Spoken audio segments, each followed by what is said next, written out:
Alrighty, welcome everybody. We've got some catching up to do. This is a live narration of the CI7 third place match. This is live, and I started narrating this like 3 or 4 minutes ago, but unfortunately, I don't know what I did, but I pulled something out and it wasn't picking up on me recording anymore. So I had no choice but to stop the video and restart it, and we're going to have to go ahead and catch up because they're at least on turn 10. But once we're caught up, we can go from there. So it's Super Epic Ampharos, SEA on the bottom, Band Manaphy on the top. This is our third place match.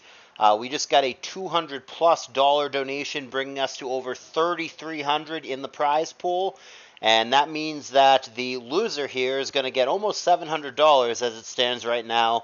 And the winner here is going to be pushing almost $1,000 and then potentially as much as $1,600 or more if they were to go on to win the tournament. So they're playing for potentially $1,000 worth of difference in this match, which is a pretty huge deal.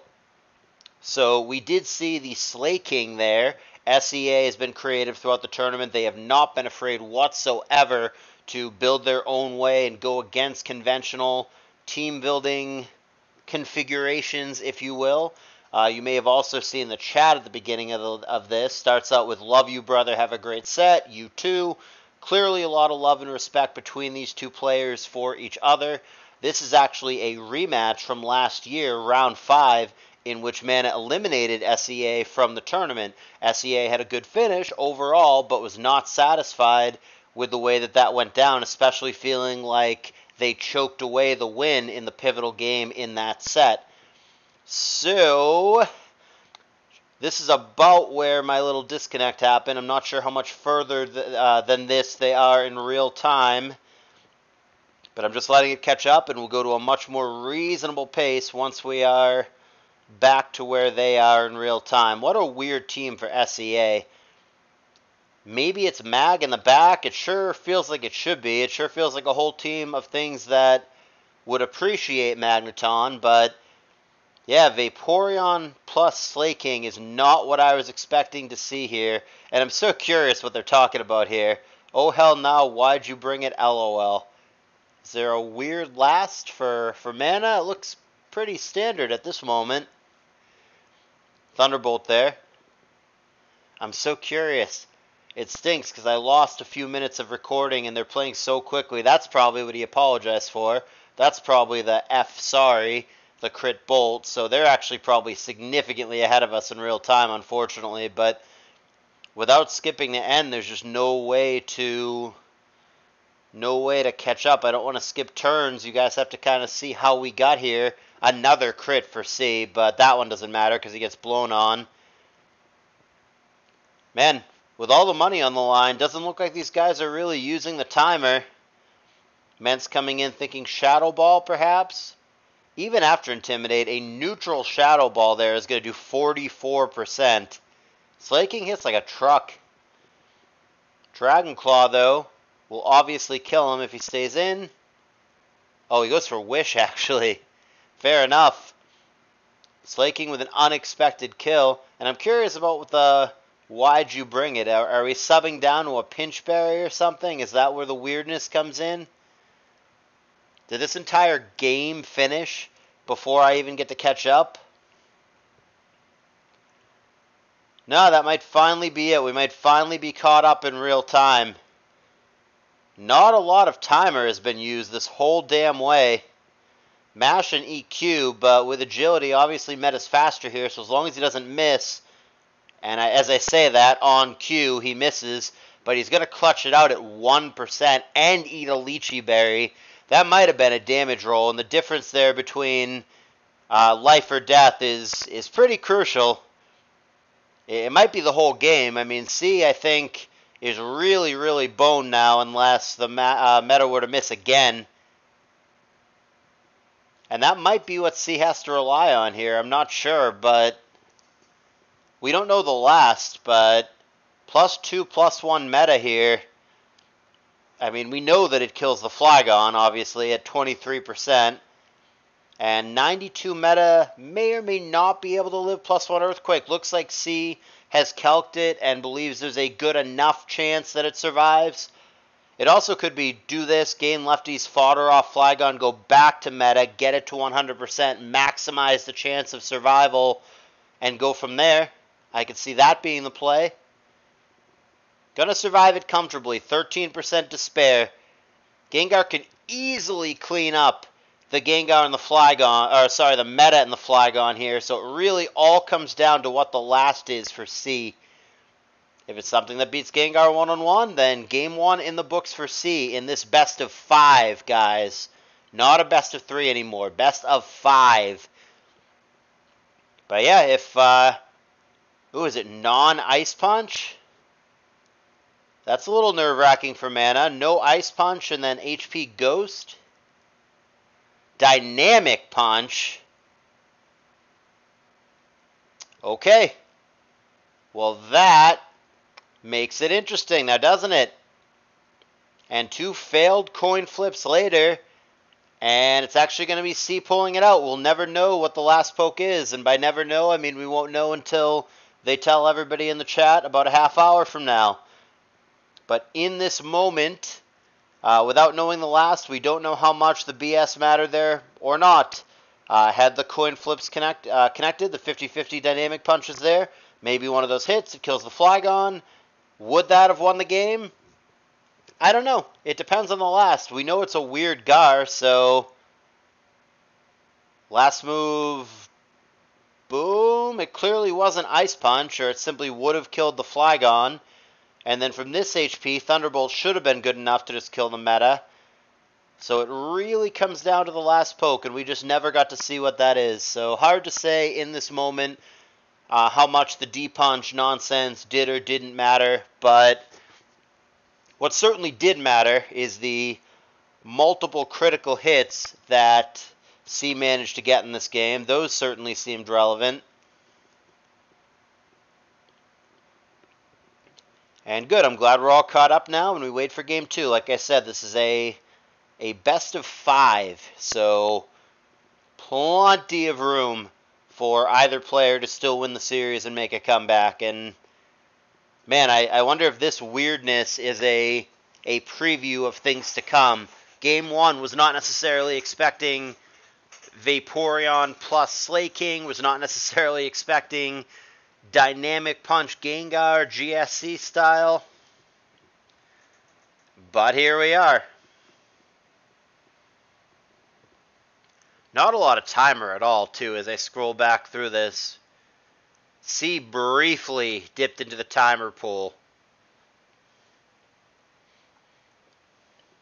Yeah, I think 270, which is a massive amount of time. That's over 4 minutes. Yeah, Mana didn't use timer. Nope, I lied. He used it here. But yeah, neither player got below 270 at all. They both had tons and tons and tons of time. And they played that overall very quickly. I wonder, especially like if we get to a game 5 or if one of the players gets down to 0-2, I wonder if that'll change. I wonder if we'll move over to a more slow, deliberate, taking it seriously kind of pace. Not that they aren't taking it seriously now, but certainly they played that one pretty quickly. I don't even mind the filler in this moment. I mean, I do want to get back to playing some Baldur's Gate 3 on the couch with my wife, but got the Patriots game on in the background, and by the Patriots game, I mean the Eagles game, because the Pats are getting crushed, but I'm happy to watch that while we wait.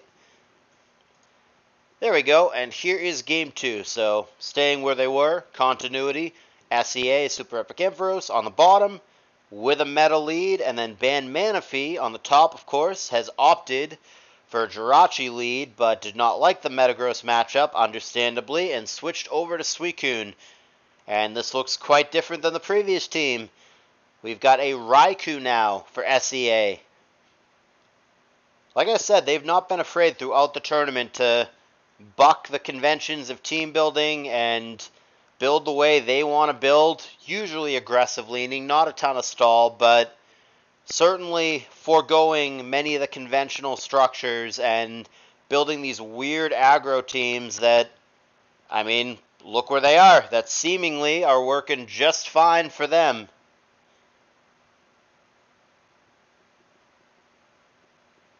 We're going to trade there via Boom. And Raikou on Ment's very awkward. Don't know which one's faster. Don't know if the Raikou has HP Ice or not. Certainly plays like there's no HP Ice, but doesn't mean he doesn't have it. Jesus. What is this? This is like a Mushi League matchup. Wow, it might be the dream matchup for it, too. Shed Ninja is a meme. The thing is terror bad because it's insta-KO'd by spikes. It's insta-KO'd by sand. And C may have brought this the one time that Mana has neither of those things. It might be the absolute dream Shed Ninja matchup. C is fearless, busting out this kind of nonsense with the amount of money on the line. That's something. It might work. You've got to think for C that there's a spinner somewhere in the background. I mean, bringing Shed Ninja at all is bonkers in my mind. Like I said, this is Mushi League stuff, but bringing it without a spinner is just is maniacal, is insane. There's no way. There's gotta be a spinner in the back because Shed Ninja dies instantly to a single layer of spikes. If you're gonna have Shed Ninja, you need a spinner and you need Weather Clear. Those things have gotta be there. Right? I would hope the last poke is a damn spinner, but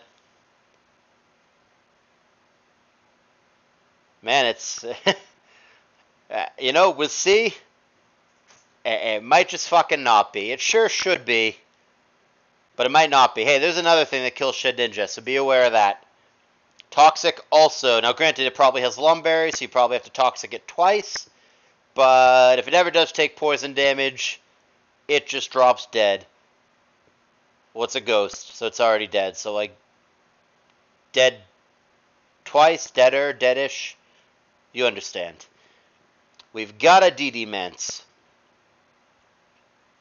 against another Mence. Intimidate matters. And hidden power there, huge chunk, 48%. Suicune in. Dragon Dance again while poisoned. Bold. It's crazy. Shed Ninja, like I said, is janky, memey shit, but may have found the perfect matchup for it here. Shed Ninja could come in here and wall the Suicune, but C's priority here is to get some value while he can out of the Salamence before it dies, which it just did, but there's a critical hit, so that helps. It's got to be a spinner in the back for C, right? Right? Not sure what the switch is here. Dugtrio's locked on Earthquake, presumably. Shed Ninja would die to, yeah, just about anything. Hidden power, fair enough. Okay. So what's the last? Is it just Claydol? Specifically, does it have Ice Beam? No, we're going to rely on Dugtrio here. This is an awkward 50-50. And it was Rock Slide, but either the Jirachi or the incoming Magneton, which we didn't know about at the time, would have resisted that. And now it's going to get awkward. How many times do you see a Magneton killing a Dugtrio in the one-on-one? But that is very likely what we're going to see here.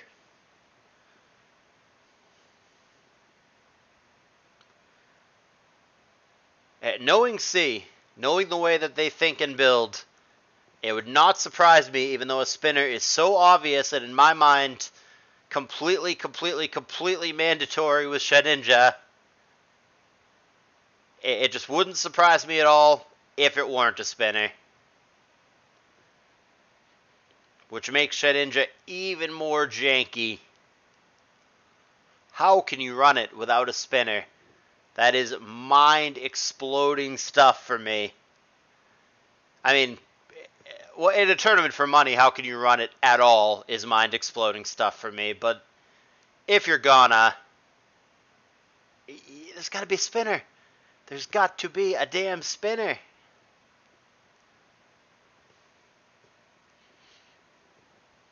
Rock Slide missing, not doing C any favors, so they're going to fall further behind here.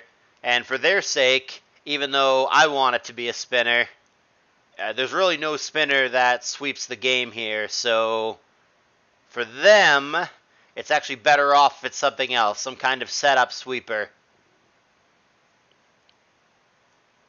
And very likely it's going to be, it's going to be staring down a Pokemon behind a sub.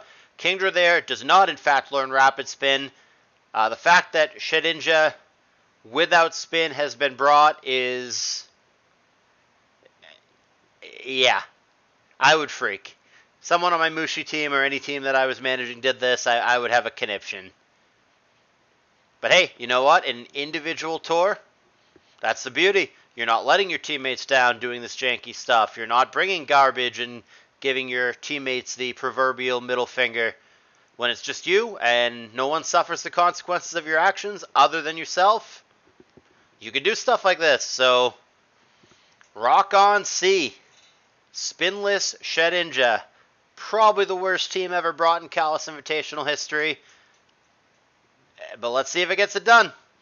Substitute there was praying that Ban Manaphy over-predicted and went for something like Thunder Wave, which was not the case. This might clean up here. It has a shot. Eating the berry there. So between the Rain Boost, the Hydro Pump, the Stab, the Berry Boost there, this Hydro Pump's got a shot. It could kill Jirachi here. Yeah, that's a one-hit KO. And yeah, Salamence does not learn a priority move, so that's going to drop as well. SEA 2, Ban Manaphy 0. And that's with this Garbaggio Shedinja team. Imagine that the Shedinja had just been any real Pokemon. Had just been like Boomgar, and you just have a good version of this Kingdra team. That's Wet and Wild. Like I said, this is one of the worst teams ever brought to any CALLOUS Invitational. Never mind a CALLOUS Invitational money match. And C makes it work. Shedinja, like, mildly annoys me. It's cool, it's gimmicky, it's cute, whatever. I would never bring it. I would never let somebody on one of my teams bring it, but fine. But what is really killing me and grinding my gears right now is bringing it without a spinner. That's so bad. One single spike, and you are playing a 6-5 game. Opponent puts one single spike down, and you have started down a Mon. That's the part I'm getting stuck on. Kingdra offense is good. I mean, the overall archetype minus the weird Shedinja-ness is good. Generally, like I said, that Shedinja would just be a Boomgar or a Zapdos or something to that effect. And yeah, and this archetype is good. And specifically, the Leechy tech on the Kingdra, I also think is good. Sub-Leechy makes sense to me. The Leechy boost there really, really made the difference. Because if he didn't have the Leechy boost there, or she, female Kingdra, whatever, if the Kingdra didn't have the Leechy boost there, then Rain plus Hydro very well may not have killed the Jirachi on the other side. And then obviously Jirachi counterattacking with anything would take out the Kingdra there. And we're at 1-1 rather than 2-0. It's a completely different outcome. So certainly the Leechy Berry, very relevant to the Calcs in this instance. And here is the third game. Go ahead and switch the sides for continuity. It's a best of 5, so Mana is going to need 3 in a row to get out of this. SEA on the bottom yet again, meta on meta briefly, but boom, just results in a trade, leaves us in a 5-5. Mana going to need 3 in a row, or he is going to be our third place finisher, just as he was in his CALLOUS Invitational debut all the way back in CI4. Gyarados in, Intimidate, and Hydro Pump from Mana there. hoping Tar, hoping Doll, hoping Arrow, gets none of the above, ends up being Dragon Claw, and that is met with a different dragon move, Dragon Dance. Doll's the switch. I don't know about all that. That might mean that Mana's team is a bit Gyra weak if that's the best thing you're doing into a DD Gyra. Will not survive another double edge, ever. And I guess Mana thinks that's okay. SEA with an early lead when he's already up 2-0. I've never seen Mana get run over to this degree. Maybe when he fought Linear back in CI4 is the closest example, but Mana doesn't seem to be on his A game today. He generally is more of a dominant, tempo-oriented player, but SEA, man, throwing him for a loop. Getting creative, busting out the nonsense, the Slay Kings, the Shedinjas of the world. And it seems to be working. We're 7 turns in, and Ban Manaphy, 1 game away from tournament elimination, has only 3 Pokemon remaining. One of them is this Ludicolo. More stuff that is not in OU. Got to outspeed Tar and make it a very quick 3-3 game. Just 8 turns in and half the Pokemon in the game are dead. This is not going to be a long one way or another. Ludicolo very threatened here by Hidden Power Flying. Not an attack it takes well at all. Could very well be one-hit KO'd here. It's not a CB-Mence, but still, HP Flying does an F-ton. And they're both going to switch to unrevealed pokes. Magneton and Jirachi respectively. Calm Mind comes down. Mana does not go for T-Wave. And the +1 Fire Punch ends the day. Now Ludicolo comes in. 3-2 situation. Takes a Psychic for a ton and a Specs drop. Leech Seed there wouldn't have been enough to keep it alive regardless, but with the Specs drop, even more so. Mana's down to 1 poke. This is going to be one of the fastest best of 5s of all time, it's looking like. Lax here is going to have to get it done. And it's going to curse, so there's more than 0 chance to do so. But I'm seeing GG's, which is making it look like... Oh, critical hit there. Well, that's anticlimactic. Now all he has to do is click Psychic, and we're done. This is going to be one of the fastest best of 5s we've ever seen. Wow. SEA is going to be in the Grand Finals. We have our Grand Finals matchup. It is Super Epic Ampharos against our play-in player, no longer a play-in player, in the upper bracket, Bad Dummy. That's going to be the finals matchup that I don't think anybody predicted. But like I said, I have never seen Mana get bulldozed over in this fashion. He is 3-0'd in sub 30 minutes. Like I said, maybe not since Linear 3-4 years ago, back in CI4, have I seen Mana get this level of manhandled. C came to play.